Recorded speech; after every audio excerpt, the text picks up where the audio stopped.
So the first thing I'm going to do is, this is a great exercise for you to do, and I haven't required this much of Sunny, but I'm going to pull her nose around. Now she's not very flexible because she was only taught, and this is true with many Tennessee walkers, she was only taught to go straight, and a lot of them aren't very flexible. So because she's softening up, I'm going to go ahead and let her head go. The minute that you feel them soften up, you can let their head go. You slide your hand down the rein, you pull gently, and she always resists. She does not like flexing at the side, at the lateral. So you pull them, and then you hold them there. You leave your hand planted until you feel their nose come toward your knee. And when they choose to kind of move it on their own and relax, and you feel any kind of softening at all, which she hasn't done yet, there we go, then you let it go. The minute you feel that softening. Okay, that was great because I pulled her around just a little bit, and as you can see, she's holding her head there. So that's great. She's softening at the neck. I haven't done much retraining Sunny because she's so old, and I pretty much let my grandkid ride her, but a lot of times she's my ride of choice. So I've got her head around now. I've got my hand planted. I usually plant it on my hip, but because Sunny's a little stiff, I'm not going to pull it all the way to the hip. But I am going to wait for her to soften. Now she'll fall asleep tugging on the bit.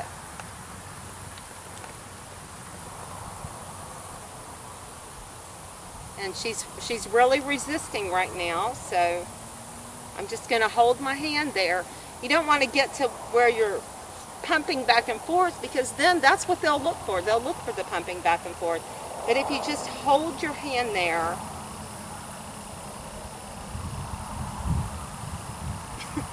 she's funny because now she's going to just fall asleep.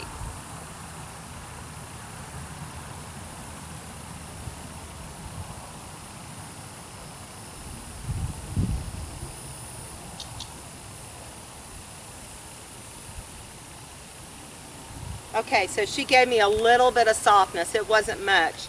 And then you do that on the other side. Now, I'm only doing this on 4 sides, four times each side today because it's sunny. That was soft. But you really should do this exercise, 20, 30 times a day on each side until your horse will pull around. And then once you get him around to your hip, he'll give you his nose even more. That's what you're looking for. And the minute that he gives you any softness or any movement towards you on his own choice, you let him go as a reward. Now she's not resisting me, but she's also not softening. So I'm just waiting for a little sign that, there we go, that she softened. And this is 3. And as you can see, I'm not having a battle with my horse right now. I'm just taking a stiff horse, which is why I chose Sunny to do this video today, and I'm softening her up.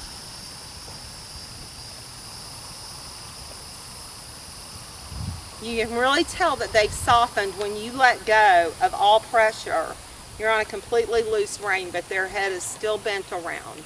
That's a good sign that you're achieving some softness. And I might go through just a whole series of lessons with her to get her really soft and gaiting on a loose rein to show that it can be done with the former show horse. Okay, she got soft right there, and you can see that she's choosing to stay there. Now, there are a lot of other softening exercises that you can do, but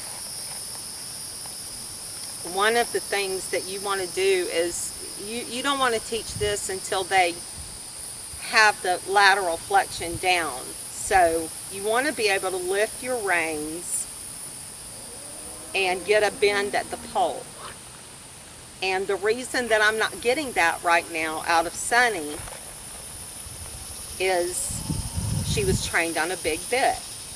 Now, just because she does yield to the big bit, she's beginning to bend at the pole. And as soon as they bend at the pole, you release. Now, you don't let them pull the reins out of your hands. There, release when her head goes down.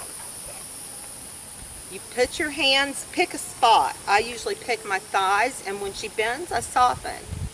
Some of the mistakes people make are they don't soften quick enough. They don't let go quick enough after the horse softens. So there, she softened, I'm letting go.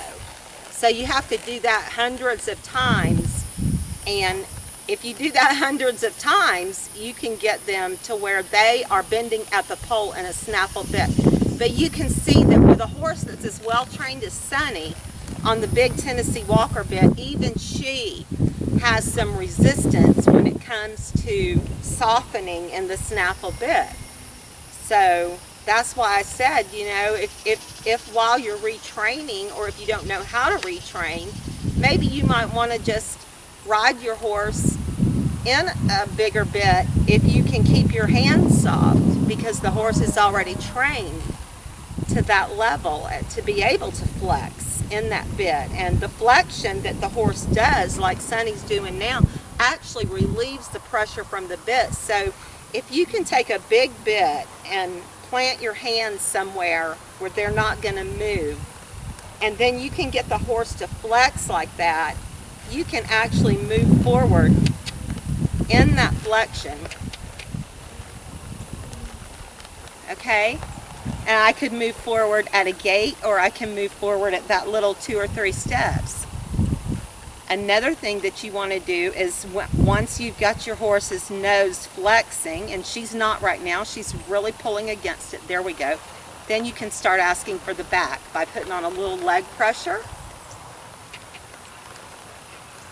And again, Sunny doesn't back near as good in this snaffle because I haven't retrained her to it as she does in her Tennessee Walker bit.